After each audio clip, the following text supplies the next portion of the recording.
I'm gonna taste 4 different wines today, and I'm pretty excited. This is a great opportunity for me to look back into the library of wines and taste a few interesting things from my past, and you get to get them too.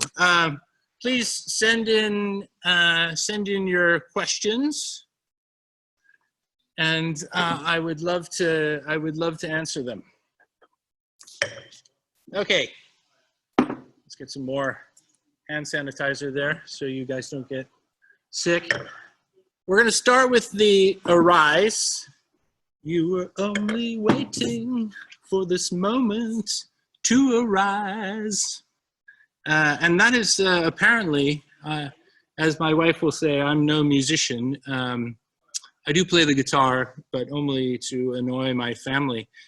And this is apparently the musical notation to the Blackbird song. And it's the moment where you were only waiting for this moment to arise. So hence the name Arise. This is a 2007 Arise. And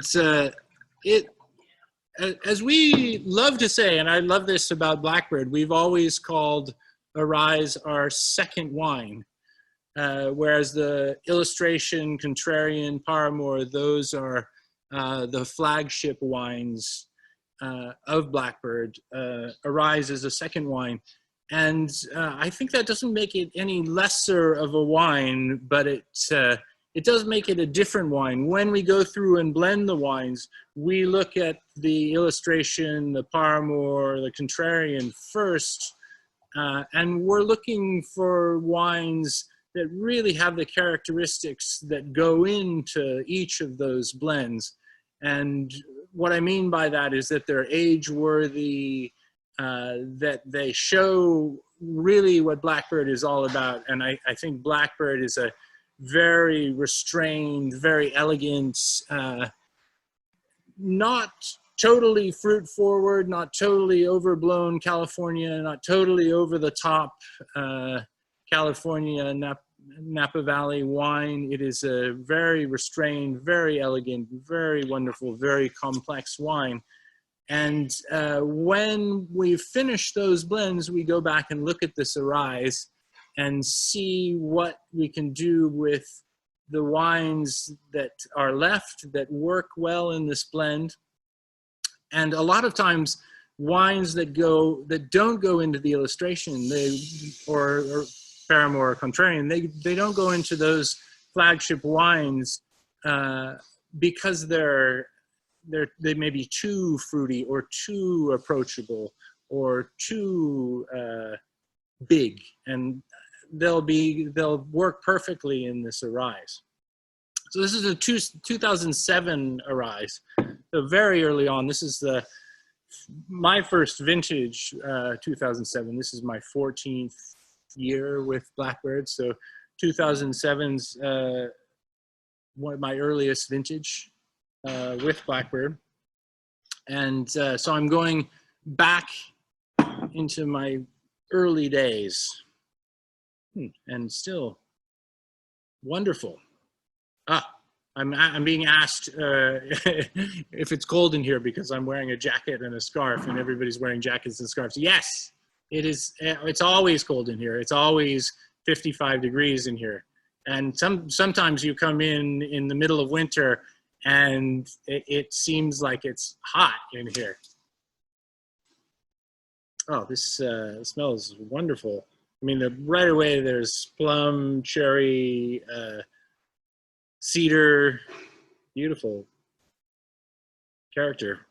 So this wine comes from 3 different vineyards. It's 75% Merlot, 20% Cabernet Franc, and 5% Cabernet Sauvignon, and comes from 3 different vineyards, as I said.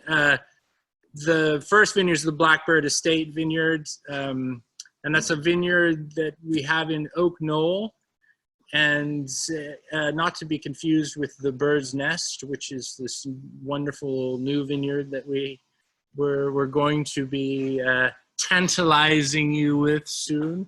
But it's a vineyard on the corner of Oak Knoll and Big Ranch Road, and it's sort of right in the heart of one of the great sections of Merlot growing in Napa Valley.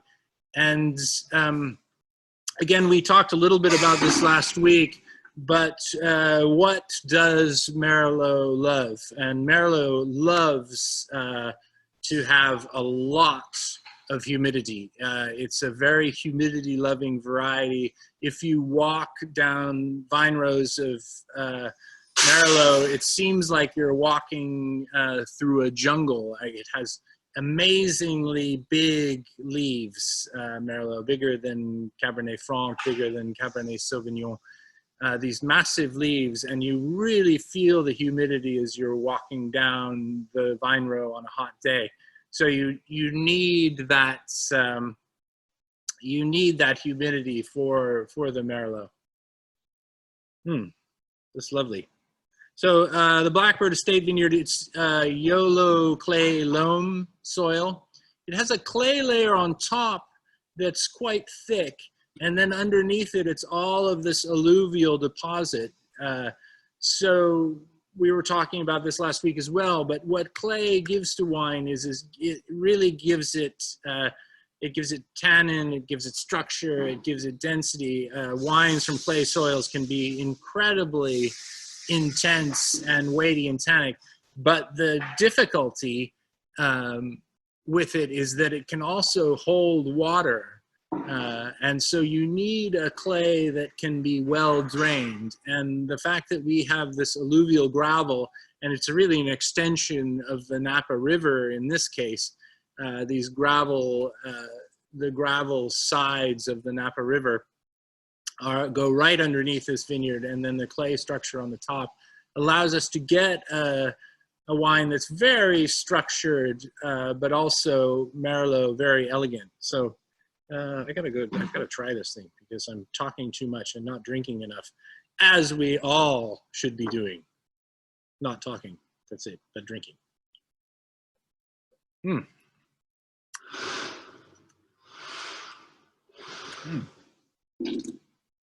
Unfortunately, I have to spit because if I don't, I'll get too drunk. That's really right there. I mean, we're, 2007, that's a long ways ago. And yet this is still tasting right there. It's really right where it should be. Wonderful aromatics, beautiful fruit still showing. It's not dried out at all. It's soft and supple tannins in the finish. Wonderful. So two other vineyards in here. I'm not supposed to touch my face. I'm like committing suicide here as on screen. Crocker Star. So this is a vineyard we also talked about last week, but it's a vineyard in St. Helena. It is classic benchland soil. St. Helena has one of the deepest of these bench soils, and this is the classic soil of Napa Valley, bale clay loam. I think you see it in all the benchlands, Oakville, Rutherford, St. Helena. I mean, everywhere you'll find this bale clay loam soil, and it's rocky soil. It makes wines that are very elegant and have power, but they're more about complexity and elegance than anything else. This Crocker Star vineyard has been in vine since 1870s, and it is a very nice, very gravel vineyard. One of the sections we have an old vine Cabernet Franc block, block 18, very old vines, non-irrigated block. That every year we think this block is going to be terrible. It looks absolutely awful when we harvest it. And the wine for the first year is very boring. And then all of a sudden, boom, a year into it, it changes dramatically and becomes more and more rich and less and less green and wonderful and aromatic. I mean, really, the aromatics come out in the second year. And I've never seen any Cabernet Franc vineyard perform that way in all of my years of making wine with Cabernet Franc all over the world. I've never seen a Cabernet Franc vineyard perform like this. So this is right in St. Helena proper, within the city limits. Wonderful collaboration between two people, Charlie Crocker and Pam Starr. Pam, you may know, has her own wines that are wonderful, Crocker Starr. And she's a very deft winemaker as well. Last vineyard is Stagecoach Merlot. These are two blocks, and I'll talk about them more in depth as we go into the other wines, because some of the other wines have a bit of this Stagecoach Merlot in them as well.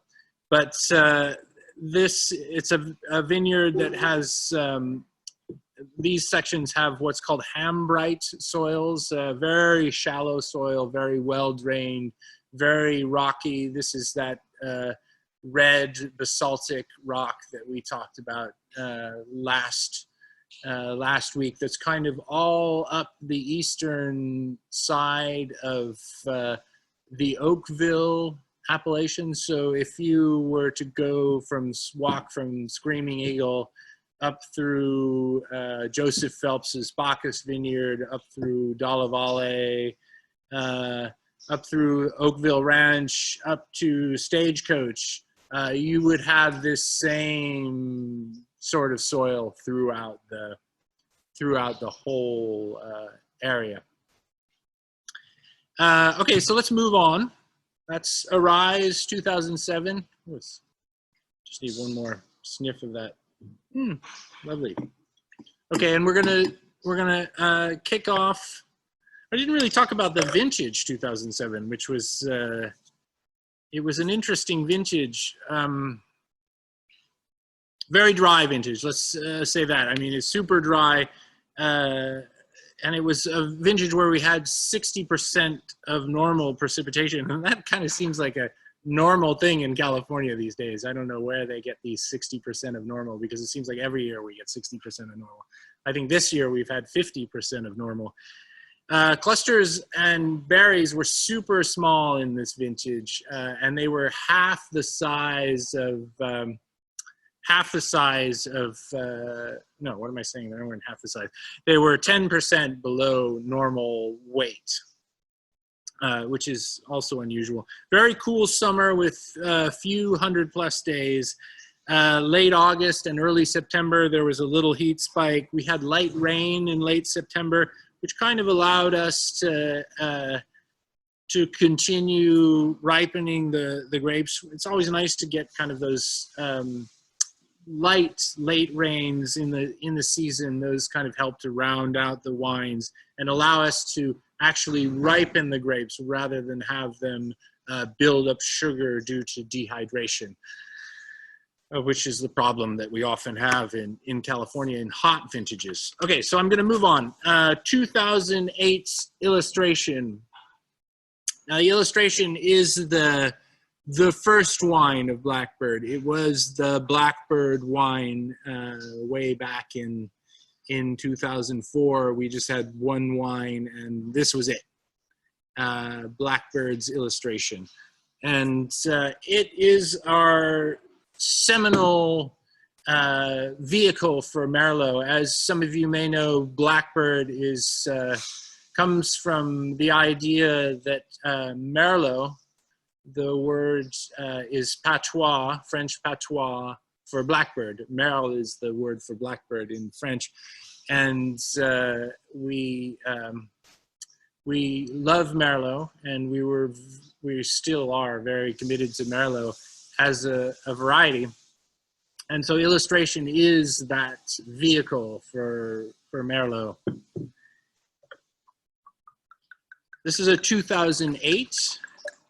And 2008, we did talk about this vintage as well last week, but crazy vintage, one of the oddest vintages I've experienced. Very low yielding vintage, but a real crowd pleaser of a vintage. It's a real anomaly in Napa Valley. Again, 60% of normal precipitation. So we have 2007 where we have 60% normal precipitation, 2008. So we have a real drought pattern starting here. We had most of the rainfall in January. So there was almost 17 inches of rain in the city of Napa in January. So the soil profiles were pretty full by the time bud break happened. And it was a dry, early spring with no rainfall. And so that allowed the grapes to come out a bit early. But it also gave us one of the worst frost seasons, one of the worst spring frost seasons in memory. Here's a question here, and it's an interesting one. It says, this is from Eddie Kirtley, and it says, question about the tasting order. We're going old to new. I've done other tastings that go new to old. Can Aaron explain? Yeah, I think it's oftentimes one goes old to new because you're sort of building up tannins. You know, the tannins of the younger wines are more intense, and we don't want to sort of block off the experience of the older wine's tannins by going from young to old. I think there's lots of different ways to taste wines, and I don't think you have to strictly do that. So, Eddie, I think you should go the other way and just tell us what you think happened. Okay, so back to 2008. So the most significant event in 2008 was the flowering. And it was kind of this act of God flowering couple of weeks where we had over 100 degree temperatures. We had a period of 2 days where there were winds that reached 60 miles per hour. And then we had a little bit of rain.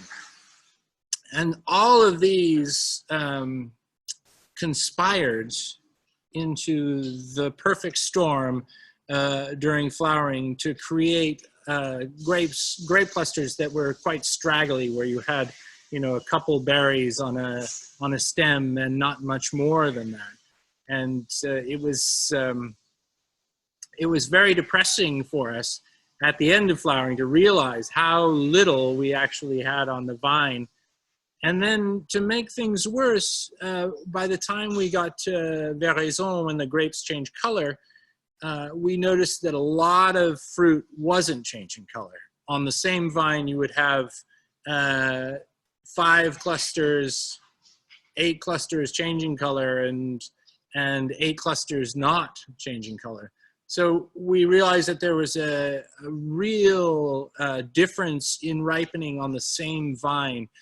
And in all of our vineyards, we had to go through and drop that fruit that was behind. And I think it really it definitely made a difference in these wines in how they taste today. But it also made for some unusual wines. 2008 is a vintage where you have wines that are not strongly tannic. They don't have a lot of tannin in them. They're very soft wines. If we had had more yield in 2008, the wines would have been soft and thin. But because of the fact that we had very low yields in 2008, we have wines that are rich, yet very super supple. And they were immediate crowd pleasers as young wines. They tasted just marvelous, like these silken pillows. They were so lovely.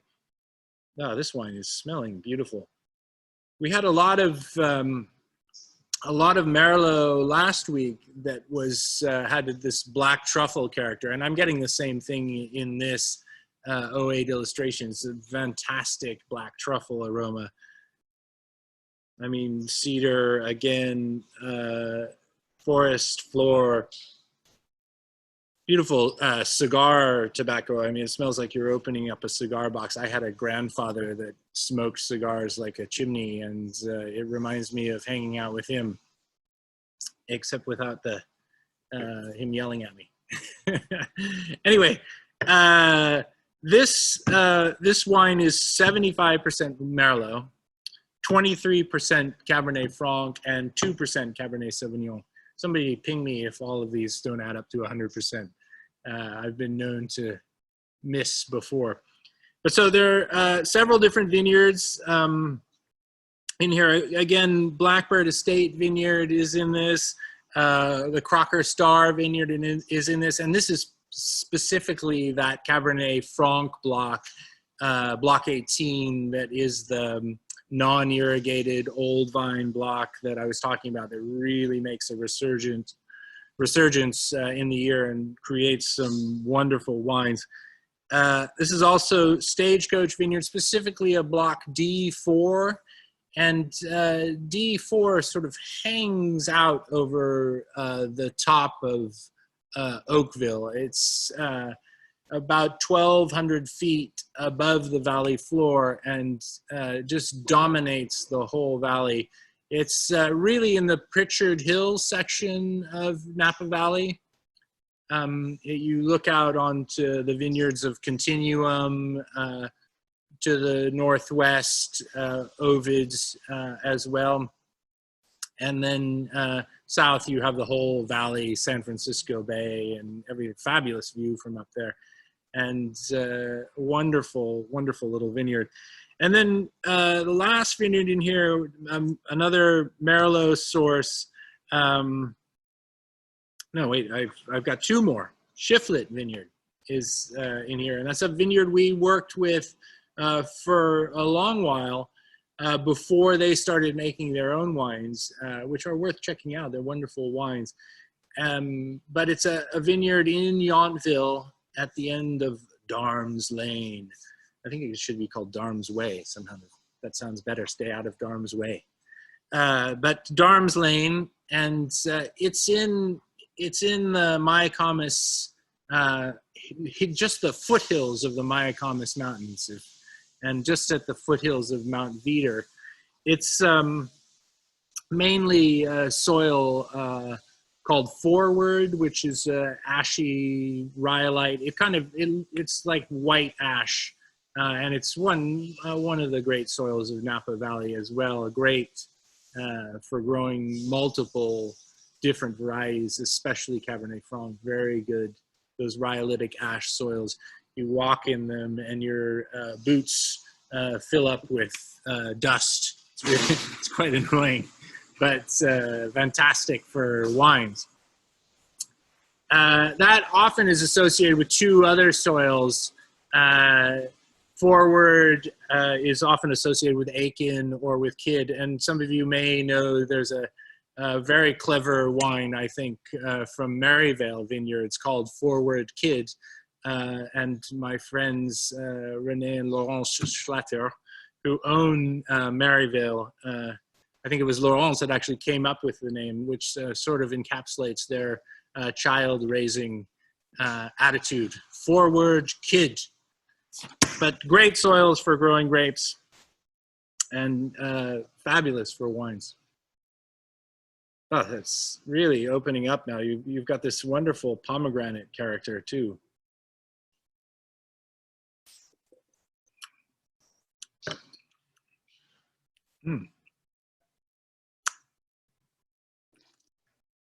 Wow. I mean, when I first started working for Blackbird, my dream was to make Merlots that were going to be the equal of the great Merlots of France. And you taste these wines now and you think, wow, geez, these are unbelievable. Napa Valley is a great place for Merlot. If you find the right sites, it's a great place for Merlot.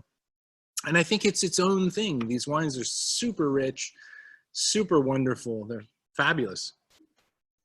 This one is so aromatic. It's just beautiful. It's so nice to work with these aromatic varietals. You know, Merlot and Cabernet Franc have so much wonderful aromas.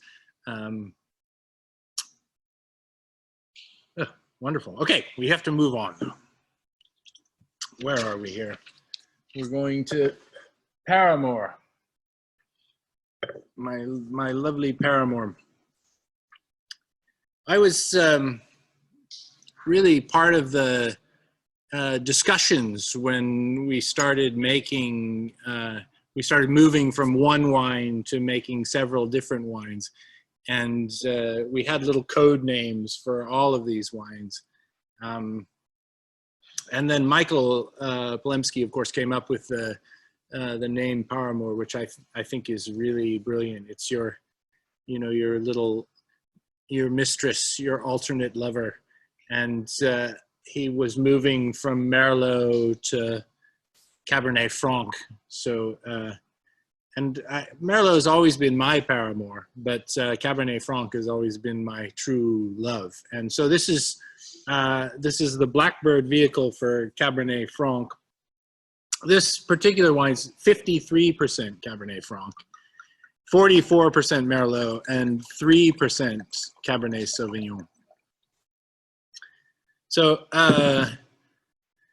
again, this is Cabernet Franc from Stagecoach Vineyard, but from a different part of Stagecoach Vineyard. It's from the center of the vineyard, and it's a vineyard a block called M3. And some of you may know the wine we make under Pott wine called Her Majesty's Secret Service comes from a block called M5 on the Stagecoach Vineyard, and this block of Cabernet Franc is just right next to that wonderful block of Cabernet Sauvignon. And also that part of that M5 goes to Blackbird and is part of this wine as well. Ooh, already unbelievable aromas. So 2012, I mean, a real textbook vintage in Napa Valley. A high spring rain really pushed bud break back, almost 12 inches of rain in March, and produced very large canopies. We had a very late bud break that year. Flowering happened under ideal conditions, and it was a perfect flowering. We had perfect clusters, more grapes set than we have in a normal vintage. Brief heat spikes in mid-June and early October. Otherwise, it was a perfect growing season with optimal conditions for wine growth, higher than normal years. And I think a lot of people look at vintages and think, well, higher yield is not going to make great wine. And if we think about vintages with higher yield in Napa Valley, think about 1974, 1978, 1986, 2005, all super high yield vintages and all excellent vintages. So we have to think that that's not the characteristic of great wines. High yields, often high yield vintages can produce good wines, and often high yield vintages don't produce good wines. So it's not the only thing going on. There are a lot of other conditions, and most of those conditions are weather. And I think the year has a lot to do with it. I mean, if we were looking at a year like 2008, had we had high yields in 2008, we would not have produced the wines that we produced. We had very low yields, and they produced good wines. If we had higher yields, they would have been terrible wines. But 12 was a completely different vintage. This is so wonderful. The nose, again, you get this super cigar box classic cedar character, blueberry from that Cabernet Franc. It has a real spicy edge to it. It's a wonderful nose.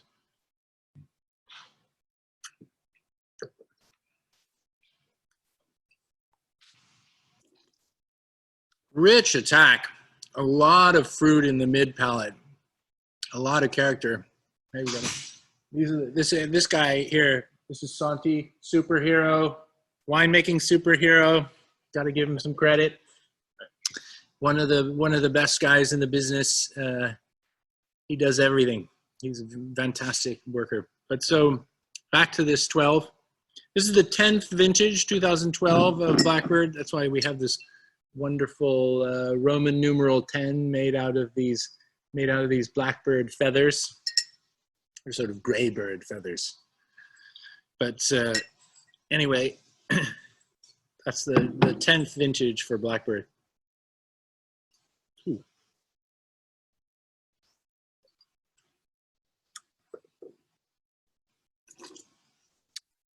Great floral characters. Cabernet Franc always in combination with Merlot. You get the sort of violets from the Cabernet Franc and the iris from the Merlot, which are really attractive.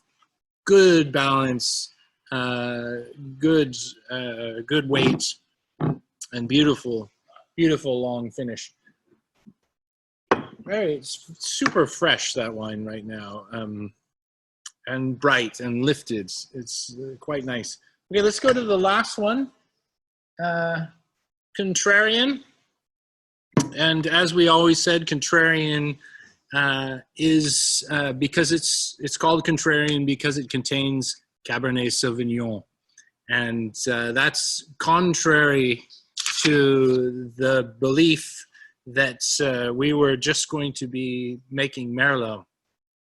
And I think it was a fabulous idea. Really, what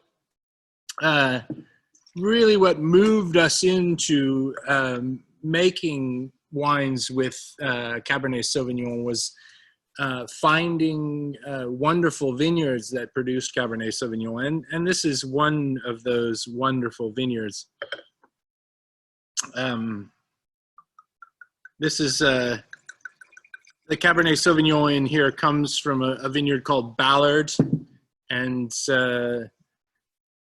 it's a vineyard right at the top of Spring Mountain, 2,200, a little over 2,200 feet in altitude. It overlooks Philip Tawney's vineyard on Spring Mountain. There's a lot going on up there. Again, owned by a filmmaker, Carol Ballard, and his wife, Christina Ballard, who are newly minted grandparents, which is kind of cool. And Carol and Christina worked in the film business for a long time. Carol was the director of a film called The Black Stallion and Fly Away Home and so on. And there's nothing that this man can't do. He's an amazing woodworker. He does everything. And his wife still does all the tractor work in the vineyard and is incredible. But fabulous vineyard, 2001, I helped put the vineyard together and have been working with it ever since. It's also, again, a bit of the M5 block of Stagecoach in here. Stagecoach Merlot, D4 and 14A blocks. And then Shiflet that we already talked about, Merlot. And then a bit of Hudson Vineyard Cabernet Franc. So Hudson Vineyard is Carneros, so right close to the San Pablo Bay. A cool, very cool climate vineyard. When I first started working with Lee Hudson at Hudson Vineyard in 1990 with Newton Vineyard, you couldn't really grow Cabernet Sauvignon or Cabernet Franc in those areas. They were considered too cold.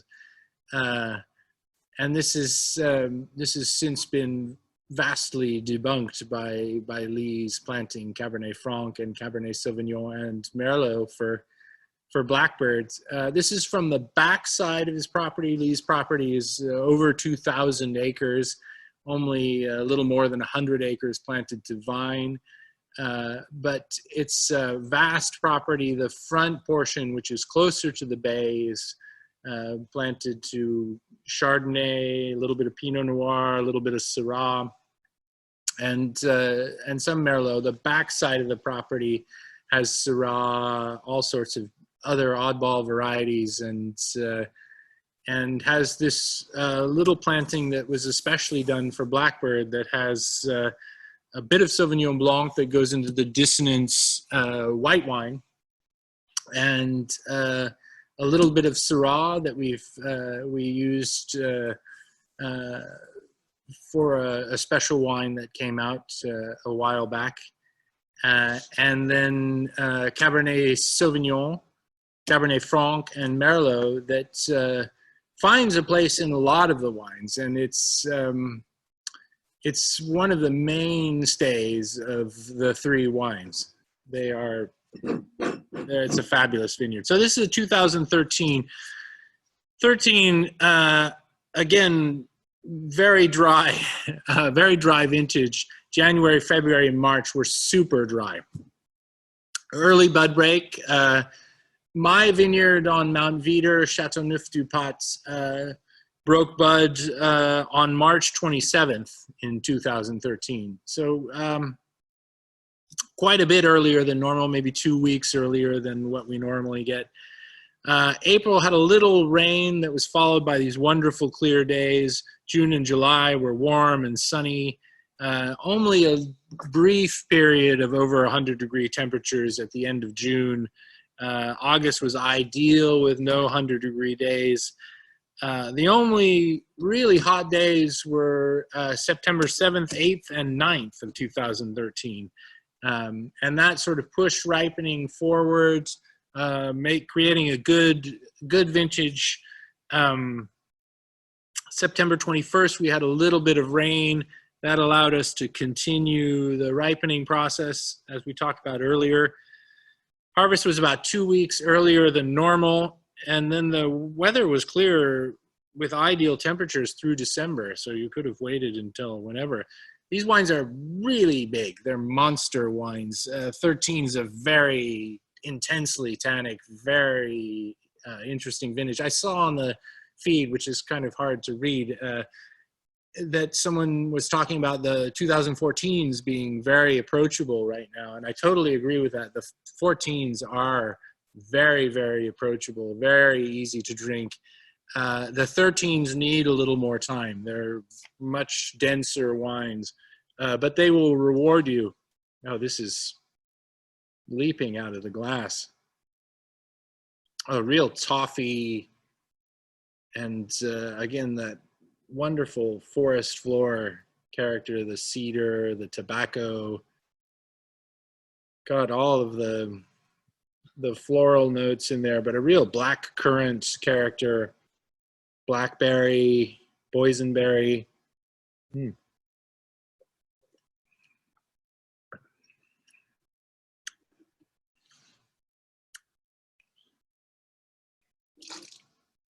That's really, I mean, it's classic Napa Valley Cabernet Sauvignon, but with wonderful balance, and not overly alcoholic. The wine is perfectly in balance. There's no heat to it. It's surprisingly soft. I was saying how tannic these 13s are, but this is there's a lot of tannin there, but it's very fine grained tannin, and beautifully wonderful. Someone asked, when would you say that the 2013 would be at its peak? And I think really it's just starting to drink well now. And I think you'll have 5 years of it being fabulous, maybe 10. But really starting to drink lovely. I'm really surprised because I haven't had this wine in a few months. And the last time I had it, it was very tannic. And now it's just smoothed out all of a sudden. Beautiful.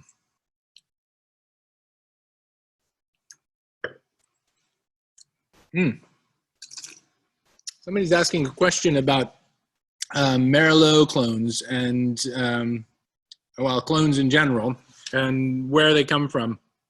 So a lot of the clonal material that we use, I kind of don't like to use that word clone, because a clone presumes that they differ genetically, and really what we say in wine is that we have different selections, because you know, a Merlot grape will not differ in its DNA. So what makes them different is you take a selection of whatever you find and you plant it in another vineyard somewhere else, and that site really changes that selection over time, and it becomes different. And then there are what are called the clonal selections, again using that funky word, and these come from different producers. You know, you have these clonal banks all over the world. FPS here in the United States, Entov in France, where they clean up selections and create these numbers for them and propagate those as clean material for people that plant grapes. And I prefer taking something that I like the character of and taking that out of a vineyard and propagating that, than getting this clean material from other places. It's a little bit more risky. You need to make sure that you have it checked to see if it's clean. But I think some of the best material for planting comes from out of great sites and great vineyards, and then is propagated into different sites. So I would say, you know, a lot of the Merlot we use has come from vineyards like Three Palms. We've had some Samsonite selections from famous vineyards in Paramour and Saint-Emilion for Merlot. Cabernet Franc, same thing. We've used an Entov clone called 214. We've been very happy with that, but we've been happiest with selections that have come out of vineyards around the world and have been propagated in other vineyards here. We also had a selection that came from the Three Palms vineyard, the famous vineyard in sort of the hourglass of Napa Valley, where Merlot grows very well in that area around Dutch Henry Canyon. Three Palms vineyard, again, where you have this concentration of humidity that allows Merlot to grow well. So I mean, I think the best selections are those selections that we like, that then we put in another site that adapt well to that other site. And a lot of the clonal material that we're using now comes from, has been in California for a long time. You know, these old heirloom varieties, as we call them. A good example would be the C selection that comes from Stag's Leap, that's been around for quite a while, or Weimer clone that was brought over from Chateau Latour ages ago. But those selections that have had a chance to adapt to our climate and to our soils, you can then select them out of vineyards here and then move them to other sites where they can be wonderful. Now, let me see if I can find some more questions for you. Anyway, I don't give me some more questions, people. What's taking you so long? Again, I'll go back to my 2013. Contrarian. I just love that nose. It's that toffee that really draws you in. It's beautiful. Somebody has suggested that I check the Q&A. I've got, oh, here, Q&A. Okay, oh yeah, whoa, here it is. There's a whole, any advice on proper decanting for each of these wines? Thank you to Jeanette, who's back there in the fish bowl. You can see her there, I think. But anyway, she has asked me to check the Q&A, and there it is. Any advice on proper decanting for each of these wines? I always think, especially on young wines, that decanting helps to open them up, splash decanting in some cases. And I think certainly on the 12 Paramour, the 13 Contrarian, they could use a decant to open them up a little bit. I also like to keep the bottles upright for 48 hours before I drink them, if I can. Oftentimes, you're just grabbing a bottle out of your cellar when you feel like it. I know, I'm one of those people. I do the same thing.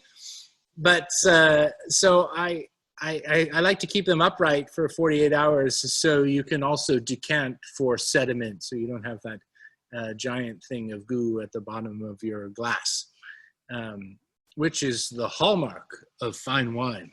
Because, I mean, that's clearly your wine hasn't been manipulated or filtered or anything like that.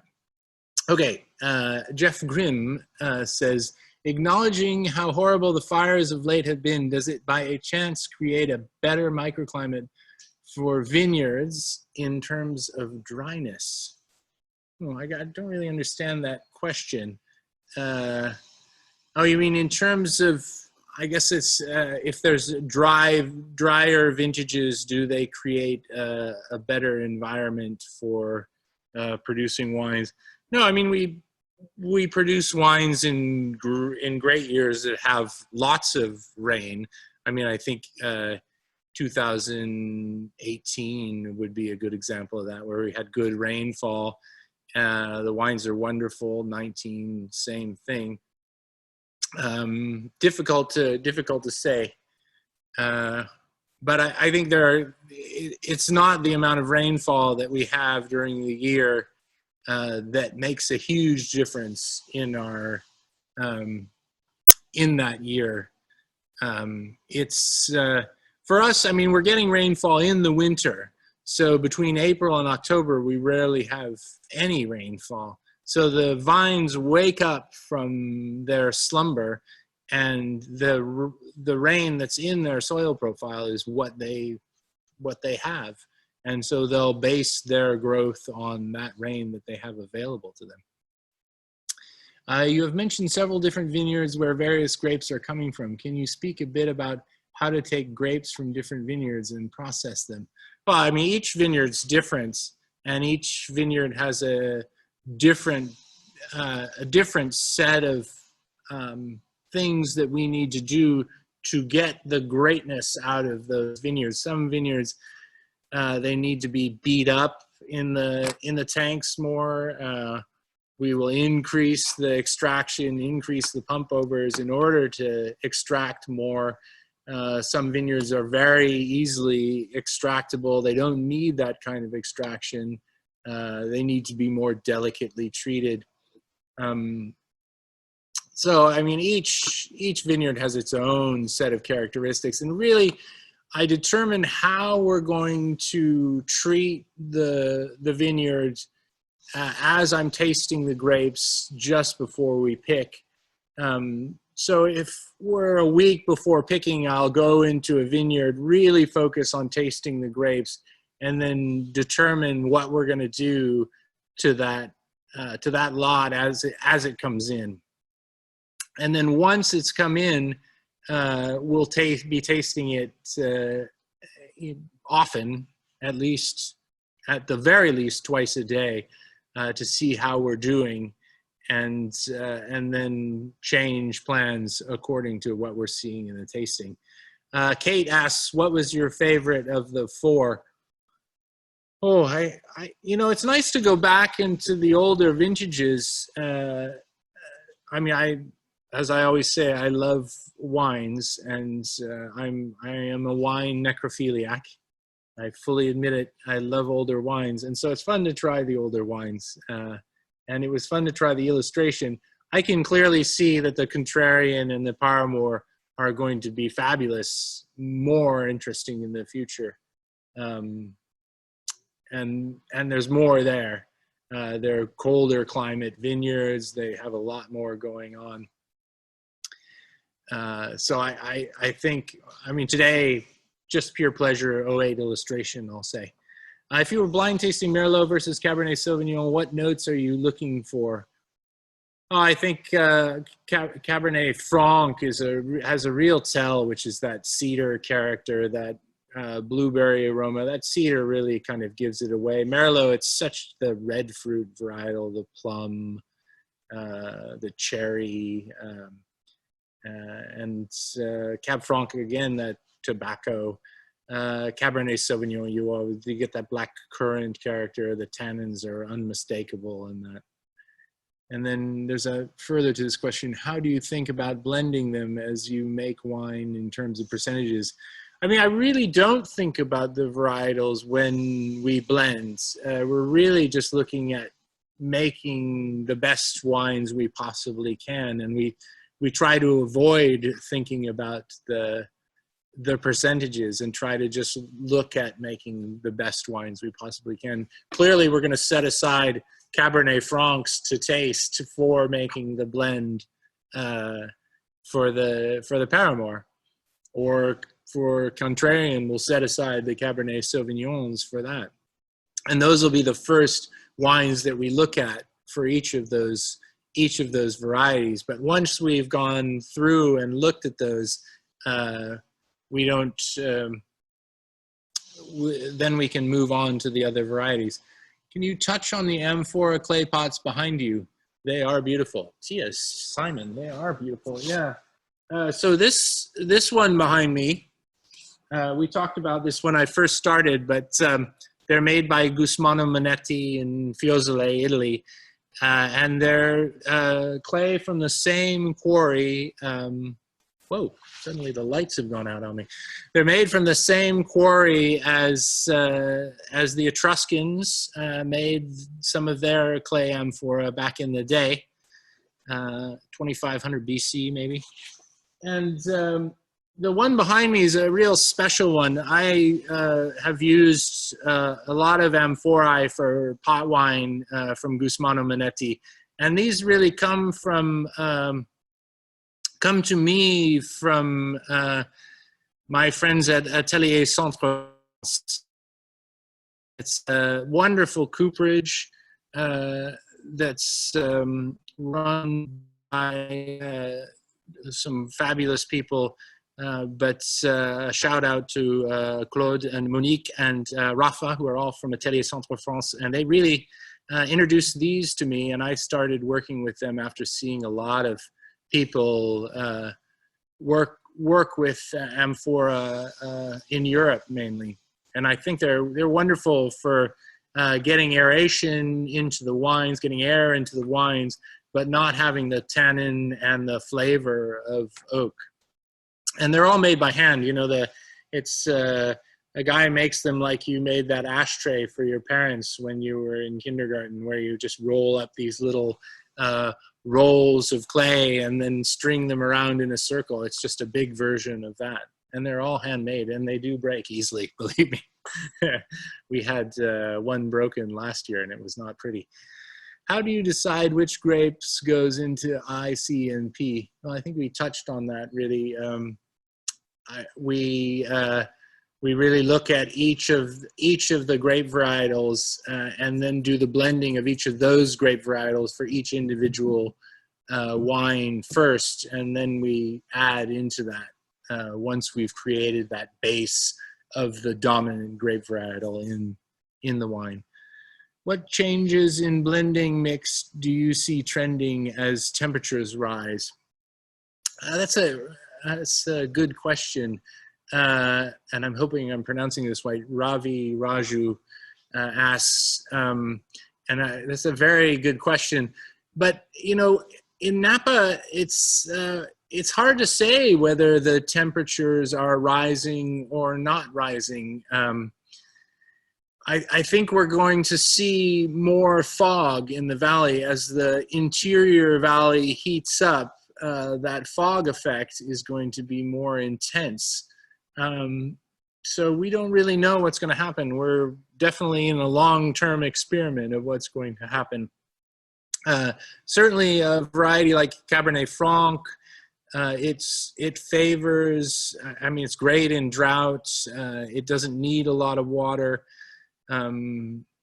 Would be a good varietal. But I think if climate change does start really affecting Napa Valley, then we're going to have to move to different varieties. Maybe Rhone varietals would be a way to go there.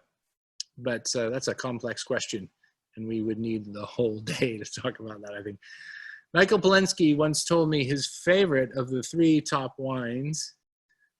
Told me his favorite of the 3 top wines. Do you have a favorite varietal blend, regardless of year, and are you willing to say what it is? This is again Ravi Raju.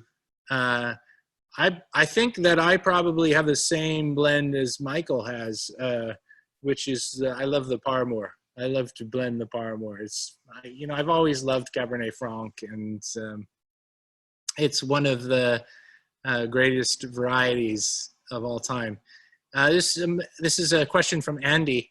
Should the EPL crown Liverpool FC champions if the season is cancelled? Absolutely. I mean, I just think the EPL should crown Liverpool champions every year, and just they don't even have to play. Liverpool is the best team in the universe and should always be champions. Raphael Cretinon, it's a good name. What are your best Blackbird and Pott bottles to drink right now or to order now online during this quarantine? Big hugs, Rafa. That's Rafa from my Amphora world. I think the best Blackbird wines to order, I think the Illustration Contrarian Paramour are fabulous right now. I think Dissonance is wonderful right now. If you're looking for a white wine, that's fabulous. I mean, all the pot wines are amazing. So totally different world, but they are amazing. Especially the ones from my vineyard. Aaron, can you tell me about your cork sourcing? Just see the similarity in color and texture to other old world and different than many Napa cabs. Brad Dixon, it's a good question. Okay, so I think you're referring to the fact that the color of the corks is a natural color. Most corks, they change the color of them. They whiten them up so they look better. But we like the natural cork color, and we don't have to put any other compounds on them to get them. And it's just natural cork with a cover of paraffin, and it's about as natural as it comes. The cork sourcing, we use a company called Portacork that works out of Portugal, and whoops, I'm very happy with them. Barry and Lauren Bloom, what wine would you have with Ray Ray's tacos? I'd have anything with Ray Ray's tacos. So I am shamelessly advertising Ray Ray's tacos.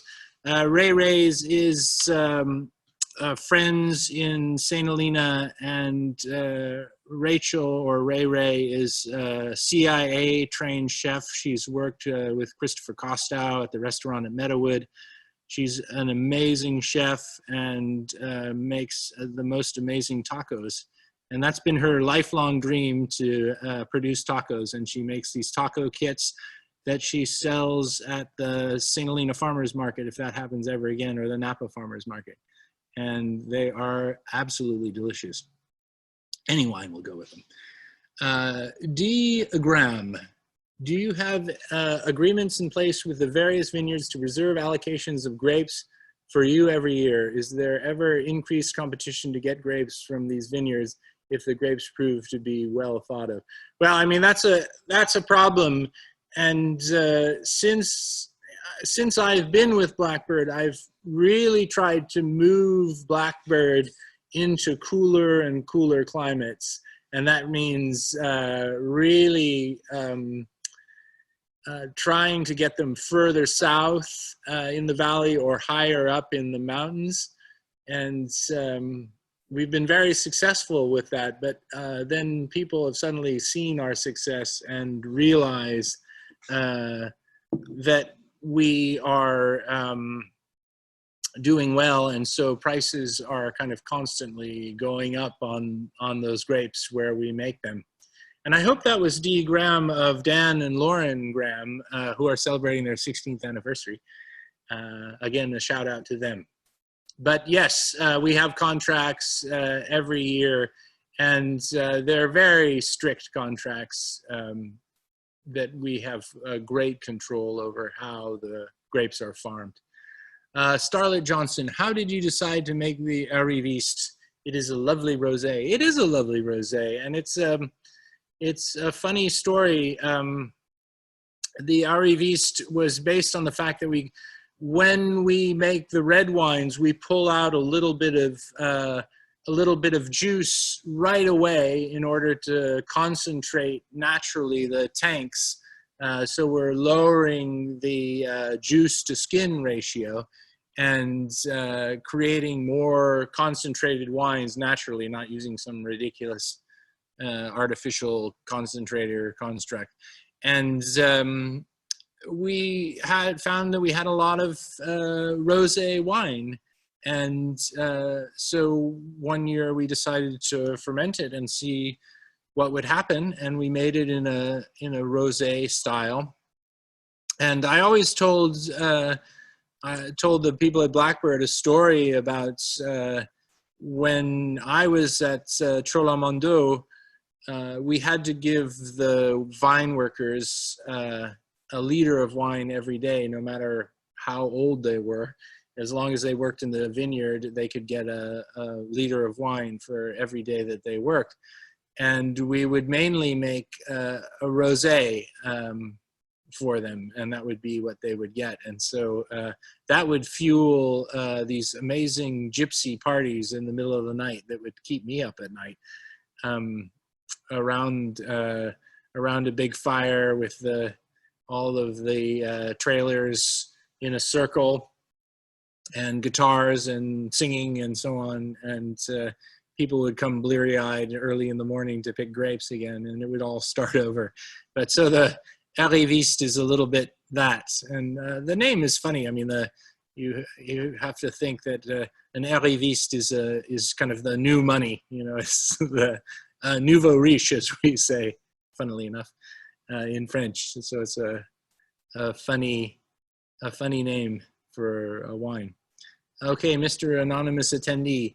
Will you be doing anything with Grieg Ranch fruit in the future? Aha, somebody's in the know there, anonymous attendee.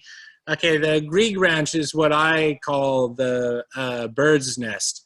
And it is the latest of the new Blackbird Vineyards, and is a fabulous, fabulous vineyard that we will be doing a lot with in the future. So I see your questions have ended, and I wish you a good day, and we will be back next week for more fun and games. Blackbird, fly out. Somehow we end this. Boom.